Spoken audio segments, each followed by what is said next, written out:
जय गुरुदेव। शक्तिपात कुंडलिनी महायोग भाग 28 से आगे।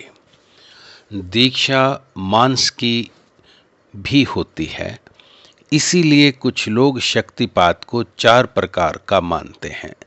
जैसे पहले बताया गया कि बिना इच्छा के तो स्पर्श, अवलोकन और भाषण से भी दीक्षा नहीं होती, तब चौथी मानसी कहने की क्या आवश्यकता है। इसका समाधान ये है कि मानसी दीक्षा ऐसी अवस्था में दी जाती है जबकि गुरु शिष्य का किसी कारण से एक स्थान पर समागम ना हो सकता हो, जैसे दोनों दूरस्थ देशों में हो और शिष्य गुरु के समीप ना आ सकता हो, अथवा किसी कारण से गुरु शिष्य को अपने सन्मुख उपस्थिति की आवश्यकता ना समझता हो, तो गुरु संकल्प से दूरस्थ शिष्य पर शक्तिपात हो सकता है। वह दीक्षा अधिकारी भेद से फिर 3 प्रकार का है। मृदु, मध्य और तीव्र होने के कारण चींटी, बंदर और पक्षी के न्याय के सदृश अधिकारी के भेद से किसी में हल्का वेग आता है, किसी में मध्यम और किसी में तीव्र। किसी किसी को पूर्ण विकास होने में 1, 2 या 3 दिन या और अधिक समय भी लग जाता है। किसी को प्रथम बार में ही विकास हो जाता है, परंतु धीरे धीरे थोड़ा थोड़ा, और किसी को उसी क्षण स्पर्श, अवलोकन अथवा मंत्र प्राप्त होते ही वेग से विकास होता है। जैसे वृक्ष पर लगे हुए फल तक चींटी धीरे धीरे पहुंचती है, कपि एक शाखा से दूसरी शाखा तक कूदता फांदता हुआ पहुंचता है और पक्षी उड़कर सीधा उस पर या बैठता है। ब्रह्म जी ने कहा है कि दीक्षा क्रियावती, कलावती, वर्णमयी और भेदमयी होती है। क्रियावती इसलिए कहलाती है कि उसमें नाना प्रकार की क्रियाएं होती हैं। कलावती इसलिए कि उसमें तत्व शुद्ध ही होती है।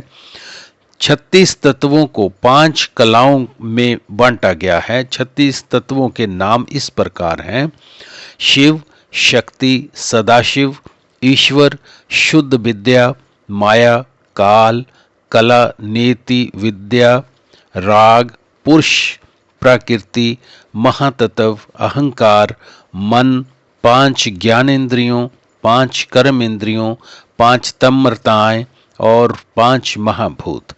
इनमें से प्रथम 2 तत्व शांतिययिता कला के, फिर अगले 3 तत्व शांति कला, 7 तत्व माया कला, 23 तत्व प्रतिष्ठा और अंतिम पृथ्वी तत्व निवृत्ति कला के अंग माने जाते हैं।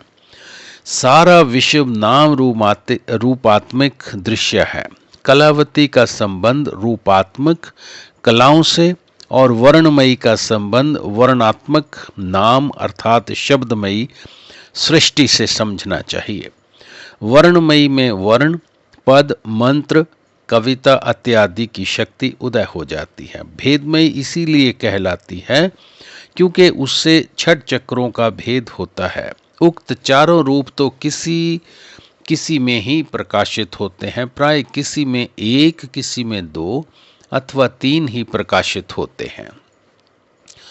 आकार से हाकार तक और शय, ल, स्थित 51 वर्ण हैं।